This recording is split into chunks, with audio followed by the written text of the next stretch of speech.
आएगा वही जो सच है। का जो मामला है उस पर बीजेपी का आरोप है कि पॉलिटिकली मोटिवेटेड गिरफ्तारियां ये थी और दिल्ली से बैठ के पंजाब को और पंजाब पुलिस को कंट्रोल किया जा रहा है। देखिए, जहां तक तेजेंद्र बग्गा का सवाल है, कल जिस तरह से पूरी की पूरी भारतीय जनता पार्टी और 2 राज्यों की पुलिस उसको बचाने के लिए जुटी, इससे फिर पूरी भाजपा ने देश भर में साबित कर दिया, राष्ट्रीय स्तर पे साबित कर दिया कि भारतीय जनता पार्टी गुंडे, लफंगों और अपराधियों की पार्टी है और गुंडों को बचाने के लिए किसी भी हद तक भारतीय जनता पार्टी जा सकती है। पुलिस के दुरुपयोग की बात आप कर रहे हैं।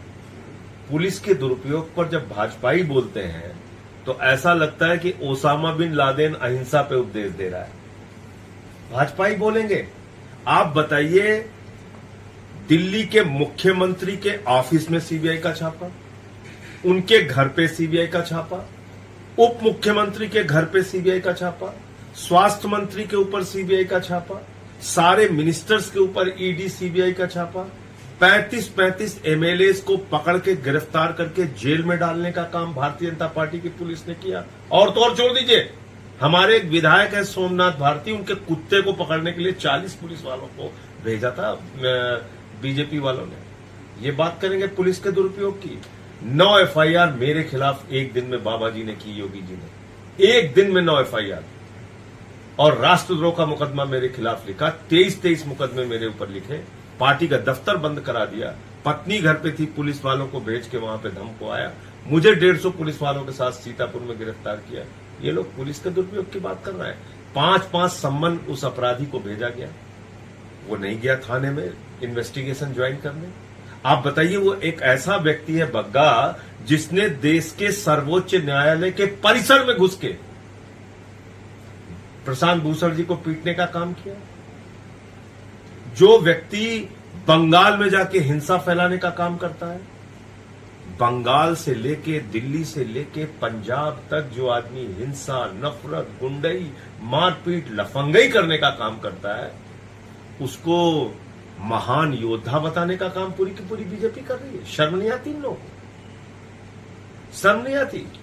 गुंडे लफंगों को बचाने के लिए किसी भी हद तक जाते हैं लोग। नोएडा में बलात्कारी को बचाने के लिए पूरी बीजेपी पहुंच जाती है। कठुआ में बीजेपी वाले बलात्कारी के समर्थन में तिरंगा लेके निकलते हैं, उन्नाव के बलात्कारी को बचाने की कोशिश करते हैं।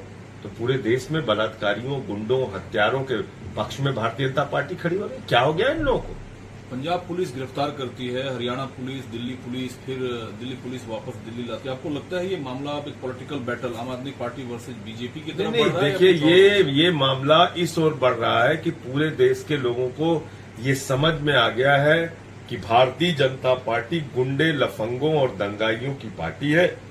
इनका काम है देश के अंदर नफरत फैलाओ, गुंडई करो, आपस में लोगों को लड़ाओ, इसके अलावा कोई काम नहीं।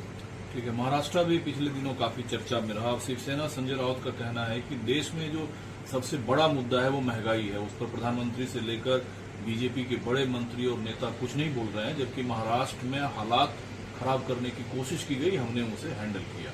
देखिए, महंगाई सबसे बड़ा मुद्दा है और इसी के कारण उस मुद्दे पर चर्चा न हो, पूरे देश के अंदर रामनवमी और हनुमान जयंती पर भारतीय जनता पार्टी ने माहौल बिगाड़ने का काम किया। हमारे छोटे छोटे बच्चे जिनके हाथ में कलम और किताबें होनी चाहिए, उनके हाथों में तमंचे, कट्टे, तलवारें पकड़वाने का काम इन लोगों ने किया। तो मुझे लगता है कि एक हिंसा और नफरत की ओर देश को इसीलिए खींचना चाहते हैं क्योंकि महंगाई पर, बेरोजगारी पर, शिक्षा पर, स्वास्थ्य पर, बिजली पर, पानी पर, बुनियादी मुद्दों पर बात न हो सके। दूसरा सवाल यह है कि राहुल जी तेलंगाना में हैं, लगातार कांग्रेस इस बात की पैरवी करती है कि बीजेपी को हराने के लिए एक बड़ा समूह, राजनीतिक समूह बनाने की जरूरत है, लेकिन साफ उन्होंने कहा कि टीआरएस से उनका कोई गठबंधन नहीं होगा, क्योंकि टीआरएस राजा जैसी बर्ताव कर रही है, जनता की सुनती नहीं है। और साथ में ये भी आरोप है उनका बीजेपी पर कि बीजेपी का आईटी सेल जो है वो राहुल गांधी का पीछा करती रहती है। देखिए, अब ये कांग्रेस पार्टी का अपना मामला है कि वो किसके साथ समझौता करते हैं, नहीं करते हैं, इसको वो लोग तय करें और उनकी पार्टी तय करे, उसमें मेरा क्या लेना देना। लेकिन कांग्रेस कहती तो है ये बात, जो बीजेपी को हराने के लिए एक ग्रैंड अलायंस की जरूरत है। अब कहने और करने में फर्क होता है। अलग अलग राज्यों में उनकी अपनी क्या स्ट्रेटेजी है, वो लोग जाने इस बात में। ठीक है, भाजपा प्रमुख जेपी नड्डा ने कहा कि केरला में जो केरल की सरकार है वो इस्लामिक आतंकवाद का समर्थन करती है और ईसाइयों की जो चिंता है केरला में वो वाजिब है। अरे पूरे देश की तो चिंता करें नड्डा साहब। नड्डा साहब को और भारतीय जनता पार्टी को कम से कम देश की तो चिंता करनी चाहिए। हरियाणा में एक नौजवान ये चिट्ठी लिखकर मर जाता है और कहता है बापू इस जन्म में मैं फौज में शामिल नहीं हो पाया। इतना बड़ा बेरोजगारी मुद्दा है, महंगाई मुद्दा है, अशिक्षा मुद्दा है, स्वास्थ्य मुद्दा है। देश की चिंता करें।